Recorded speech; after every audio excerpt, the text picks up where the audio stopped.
guys, bonsoir tout le monde. My name is Neffy. Welcome back to my channel and Happy New Year. This is my very first video in 2020 and I know this is a video that a lot of you have been waiting on for my pulsatile tinnitus update. I got my MRI results and yeah, so just finally we were able to sit down and talk about all of it. So for my tests that I've completed, I've had an MRA done, I've had a CT scan. For the MRA, it was without contrast, and for both of those tests, they didn't find anything. So finally, I got the MRI with contrast done, and that's what provided the results that I'm about to go over. And yeah, so I'll just kind of touch on what they found and then I'll just let you know what I plan to do after this. So the results are that they found that I have Chiari malformations. So at first I was saying Chiari malformation, but it's Chiari malformation.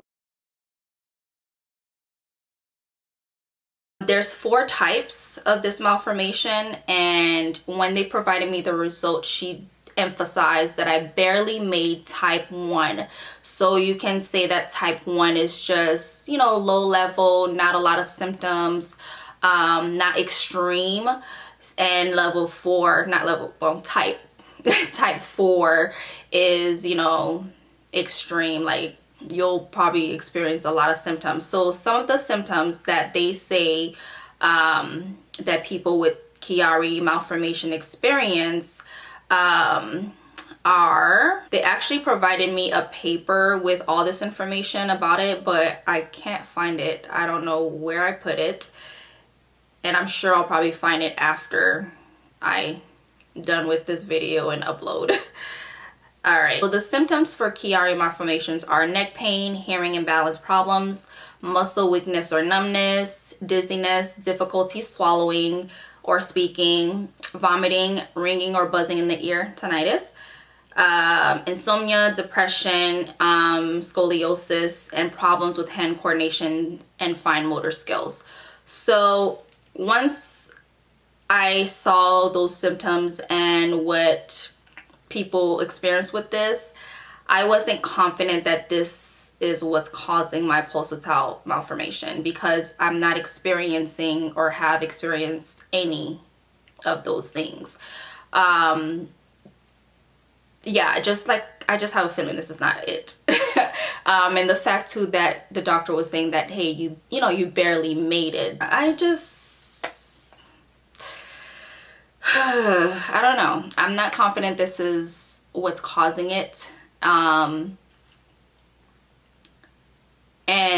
from what I see, from what I've read, the only solution for this is to get to get surgery. And thankfully, I'm pretty good at zoning things out. And my pulsatile tinnitus, thankfully for me, it doesn't affect my daily life. So when I have problems with it, a lot of times it's at night.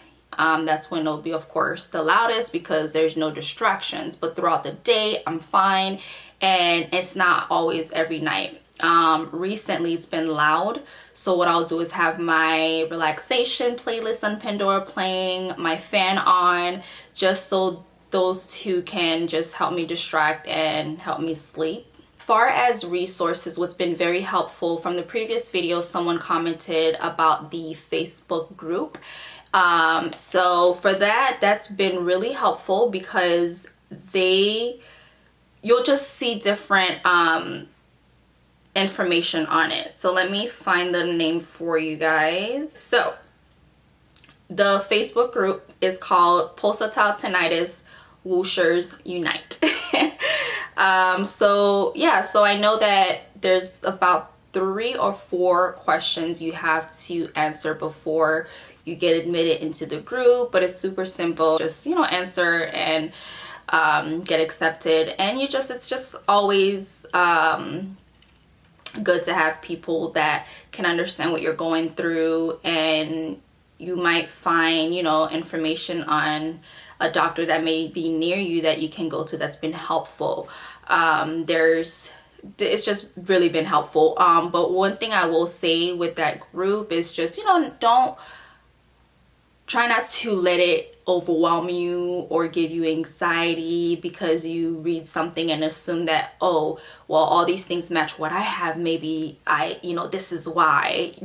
Just try not to let it overwhelm you. Because again, everyone is different with why they're experiencing the pulsatile tinnitus. So just try not to let it give you any anxiety or overwhelm you. But definitely I recommend for anyone to go on there and get, if you're not already on there.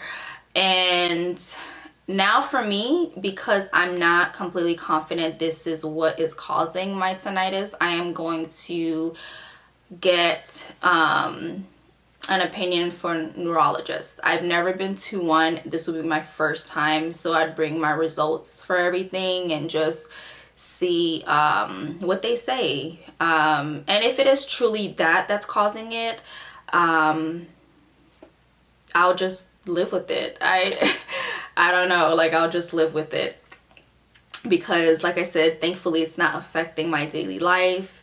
And I'm hoping, of course, it doesn't get worse for me, but I just don't want to do surgery on something that it's not that bad for me to get surgery, you know? So I'll really consider surgery if, let's say, it affects my daily life and it's just truly unbearable, like, for me. So yeah, that's pretty much it. I'm very sorry that I took so long to give you guys an update, but you know, life happens. Life. And that's all as far as for the results. That's what they said they found, and like I said, the results came from my MRI with contrast. And thank you guys so much for commenting on the previous video. Truly appreciate it, because that was my main goal and concern, because I was like, okay, you know, I know, you know, a lot of people will watch and not comment, and I'm very happy that you guys did and been helpful, and I'm sure other people who've read your comments, you know, find some of the things helpful as well. So thank you so much. And of course, once I do have another update, I will make a video to give you guys updated. And if it's, you know, nothing that really warrants for me to do a video, then I'll just update my description box and make you guys aware. But whatever update that I have on my end, I'll let you guys know about it. But I've been good. I just can't complain. I know people that just have it worse. Mine is not the worst, thankfully, and I'm hoping it stays that way. But also too, I did notice some people who just started experiencing this, and there's, you know, asking, should I be concerned? Should I go to the doctor? I always say, you know, again, just try not to freak out because you just don't know what's causing it, and it might be minor. It might not be anything crazy, life-threatening that's causing that. But I'd always advise to go see the doctor and see where it goes from there and what they find. And just try not to get discouraged or frustrated. It can get frustrating, especially when you're not finding answers. But don't give up. You're experiencing your pulsatile tinnitus for a reason. So just gotta find that reason. But in the meantime, just make sure you're taking care of yourself. And yeah, so that is all. So I'll see you guys another time. Bye.